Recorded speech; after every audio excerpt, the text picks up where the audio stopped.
Dans un entretien à Combini, Eddy, le jeune homme de 21 ans agressé par des policiers marseillais, début juillet, s'est confié.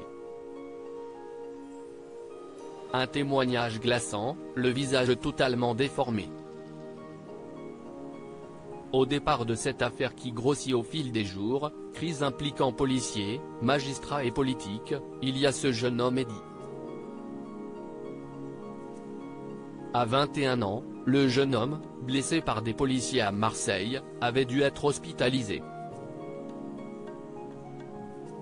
Alors que la crise policière fait grand bruit dans la presse depuis des jours, le jeune Marseillais a donné une interview à Combini, et dévoile son visage totalement modifié, comme rapporté par BFM TV, ce jeudi 27 juillet. Eddy y livre un témoignage glaçant, faisant le récit de comment il a été violemment passé à tabac par des policiers de la BAC à Marseille, dans la nuit du 1er au 2 juillet dernier. D'abord touché par un tir de LBD à Marseille, il aurait ensuite été traîné dans un lieu sombre, où il dit avoir été frappé. J'ai reçu un impact dans la tête, au début je savais pas ce que c'était, a-t-il fait savoir. Je suis tombé au sol et quand j'ai voulu me relever, on m'a traîné dans un petit coin où il faisait tout noir et de là on a commencé à me frapper. Si est-il défiguré qu'Eddy apparaît dans cet entretien poignant. 4 policiers de la brigade anticriminalité, BAC, de la cité phocéenne ont quant à eux été mis en examen pour violence en réunion pour ces faits. L'un d'entre eux a été placé en détention provisoire, ce qui a provoqué par la même occasion un mouvement de fronde au sein de la police. Si est-il alors qu'il participait à la fête des terrasses dans la cité phocéenne qu'Eddy aurait fait la rencontre de ses agresseurs, pendant que ce même soir, les émeutes liées à la mort de Naël de Nanterre se déroulaient. Eddy assure qu'il n'y participait pas. Victime d'un tir de LBD, il a désormais un morceau de crâne en moins. Des images qui font froid dans le dos. Dans ce coin où il faisait noir, il raconte qu'on lui aurait cassé la mâchoire.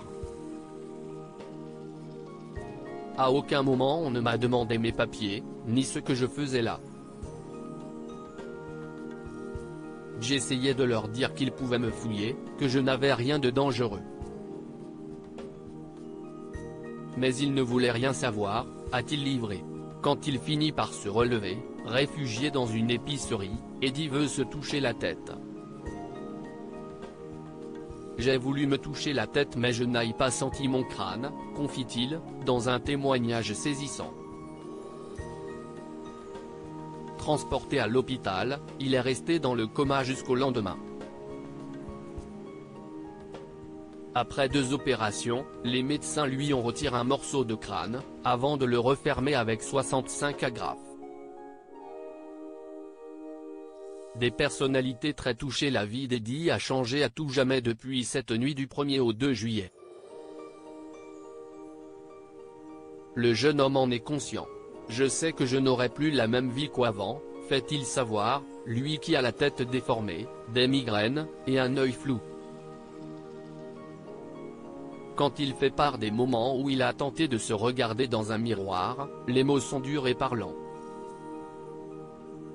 C'était trop, quand tu vois que ton crâne il est plus comme avant, si est super dur à supporter, a déclaré le Marseillais. Sur les réseaux sociaux, ils sont beaucoup à s'être indignés et émus de cette triste affaire. Alors que Marie-Lou Berry, la fille de Josiane Balasco, a partagé la vidéo Combini, grand nombre de personnalités de la gauche à l'image de François Ruffin se sont depuis exprimées.